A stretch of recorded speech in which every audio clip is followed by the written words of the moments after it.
ancient religions and ancient peoples, indigenous to the Americas in some of the stories. And so, I mean, I really love paranormal because of all the different twists that you can do with it. My latest books are some paranormals, but also some contemporaries, because I do write in various genres. My name is Debbie Cocchio, and I write by the name of D.L. Cocchio. I write paranormal, and I have a little bit of romance in mine. I do young adult and middle grade. My latest books deal with not your vampires and werewolves, but more in the psychic realm. So there's psychics, shamans, witches, and healers. So that's what I write about. I also have some nonfiction, and I have a middle grade time travel series. I'm Jennifer M. Eaton. I write science fiction, contemporary science fiction mostly, which is when aliens come down to our planet in everyday life. Right now I have a series out of young adult books. This is Fire in the Woods, and it's basically that. It takes place in New Jersey, but aliens come down to land. And lastly, I'm Kerry Gans. The book I have out is actually middle grade, but it's a retelling of the Wizard of Oz, which puts it in the fantasy genre, although it is bracketed instead of by Kansas by Science Fiction World, so you get a little bit of both. The book I'm working on right now is young adult science fiction, so that should be ready to query in a month or so. And I write on a couple of blogs and run around after my 8-year-old. that's very important. Prioritize. Interesting that she was the last thing you noticed. You mentioned that she's probably the first thing when you wake up in the morning. Yes. All right. So, what exactly is paranormal? What does it cover? And to answer that question, I'm going to nod to Marie, our paranormal expert. Well, when I say paranormal, I think when I try to explain it to people, it's what is unseen. We know what's around us with our senses, but the paranormal goes one step further. So now we're dealing with things, spirits, other worlds, other dimensions, things that are not seen, all right? And so when you're writing about that, to me, I feel that being a psychic medium and doing ghost investigations, that the next book that I'm writing, I can honestly tell people how you sense these spirits when they're around. And so with the paranormal, I always say it's what is unseen. Okay. It's just as real as what we feel and see with our senses, but it's just unseen. Okay, anybody else want to add a definition of paranormal?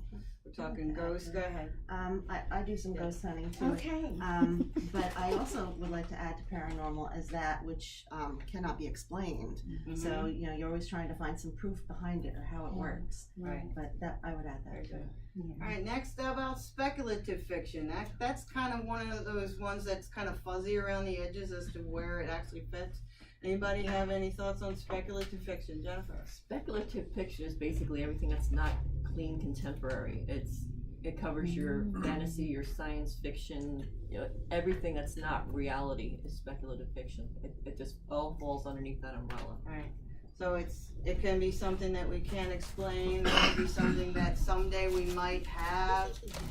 So we're talking about the future. We're talking about possible breakthroughs in medicine, cloning, androids, cyborgs, space travel, faster than light. All that stuff can be speculative because someday science fiction and all that stuff might end up being fact. All right. How about science fiction? Anybody have anything on science fiction? A lot of times we think of, okay, for science fiction, we've got aliens and spaceships, which, yeah, but it could also include space travel, could include medical breakthroughs in the future. Generally, we're talking something in the future. It's not something here. And even though it's written as fiction, it is science-based. And that's the difference between science fiction and fantasy. Now, we'll move on a little quick to fantasy. Anybody have anything about what they consider fantasy? Marie? Well, fantasy or sci-fi? Fantasy? Yeah, we're kind of moving on. We've got a lot to cover, so, there's a lot of genre here. There's genre muscles. Fantasy, of course, is anything that is probably improbable. unless we start cloning mastodons or things, we're never going to have a dragon. We could do some cloning or whatever, I suppose, and manipulate some DNA. But fantasy is magical, okay? We think of anything that cannot be explained and perhaps people can actually use or wield. So magic is something that speculative, but we can make it happen by way of something called magic. Okay, so when it comes to fantasy, a lot of times we've got elves and fairies and ogres and monsters and, you know, Tolkien stuff. It's fantasy. Anything else that you guys want to add to any of that? Because we're going to move on to YA very quickly. Well, I think in fantasy too, otherworldly, in other words, that you're building a world that's based on rules that are not the norm. So, Good, for I'm glad example, you said that. like the Cocchio series, Mhm. Cocchio's Dart and the like, is based on a very unique principle of pain and pleasure in society, creating the rules. So I think it's anything that's really based on rules that don't apply to the norm, and it does take a lot of world building to create That's true. the basis of the fantasy. And so for that reason, fantasy novels are generally much, much longer than what you would see in regular commercial Right, fiction, right. Because of the world building that has to take Exactly. place. Glad you said that. You're right. All right, YA. This is also part of this panel. A lot of times, speculative, science fiction, paranormal stuff, young adults are drawn to that because they're at a certain point in their life where they want to know what the world is all about, and they're a little more open-minded than us old folks, so they're willing to speculate of what might be next within their lifetime. They still have a whole lot more to live than what's behind them, so they love this stuff.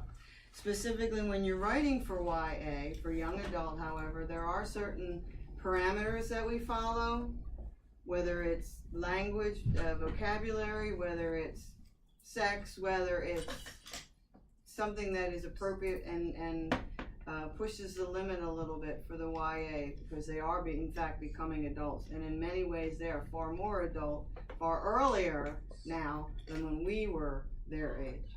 So I'm going to turn to Jennifer, who's our young adult specialist, and tell us about what's YA that I didn't spout out already. Young adult has a lot of parameters that you really have to keep to if you want to get published. If you're going to go and do self-publishing, you can really do whatever you want, just have a young adult character. But the publishing industry has very, very strict standards for young adult. There needs to be romance in it, a heavy dose of romance. It doesn't have to be the main theme. It's preferably not the main theme.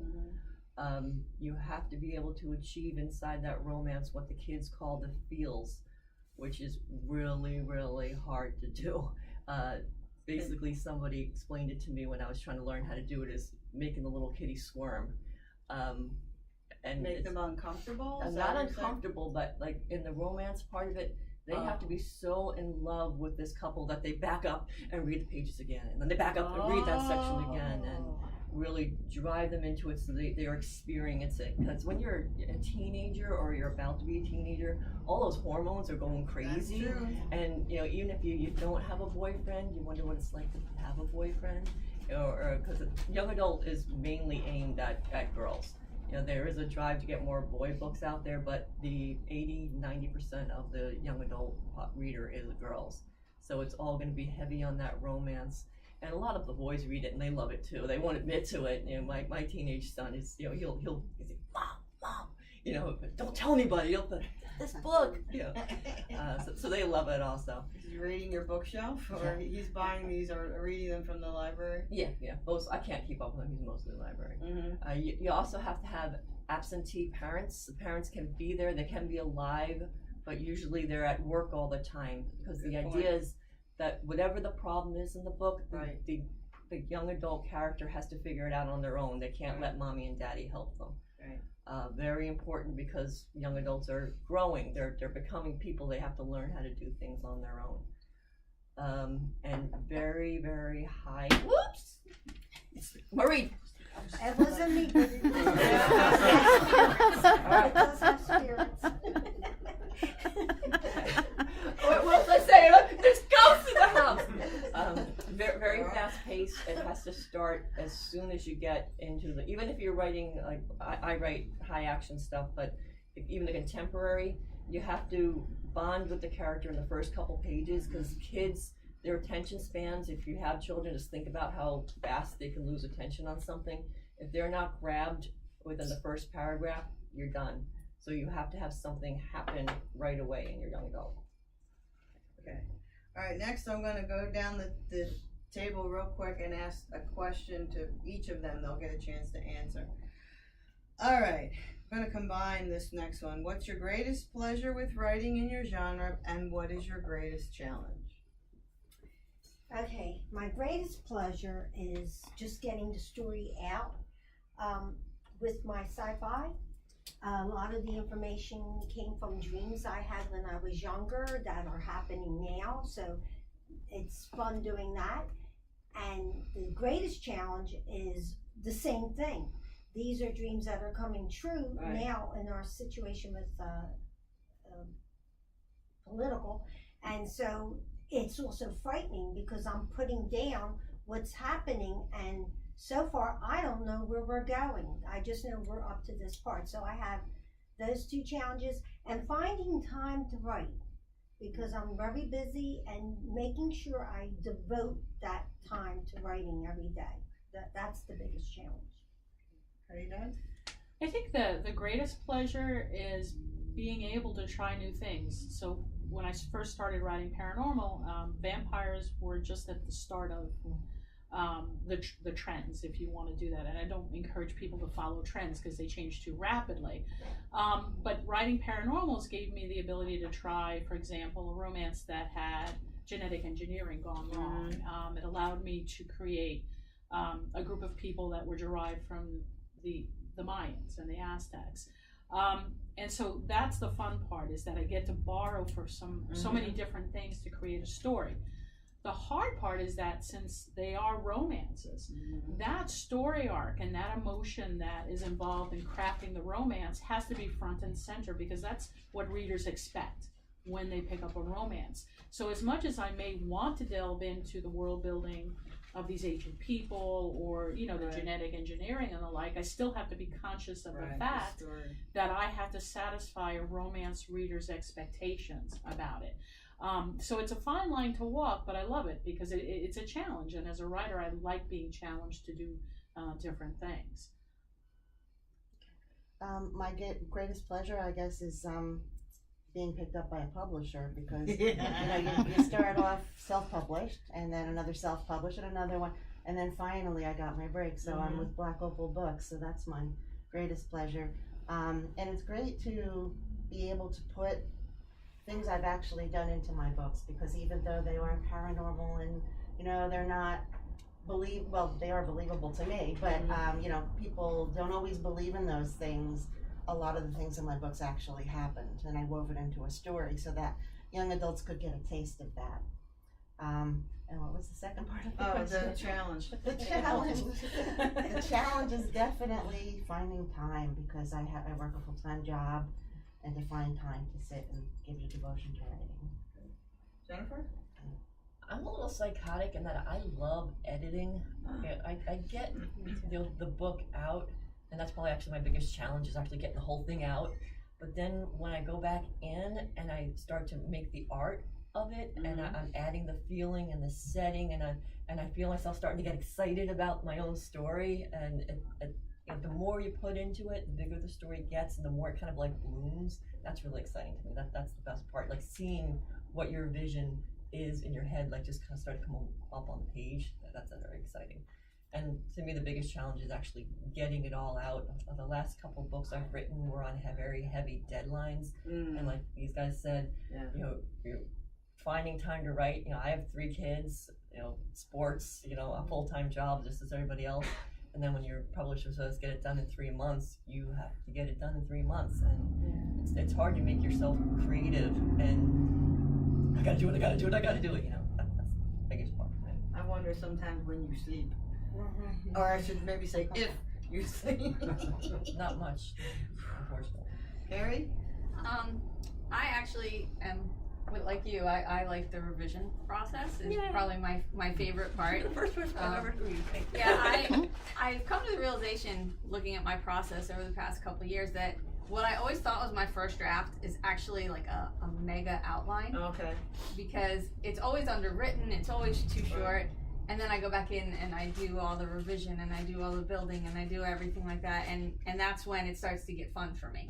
It's like, like you said, you can go back and read something and you're like, wow, that's actually really good. You know?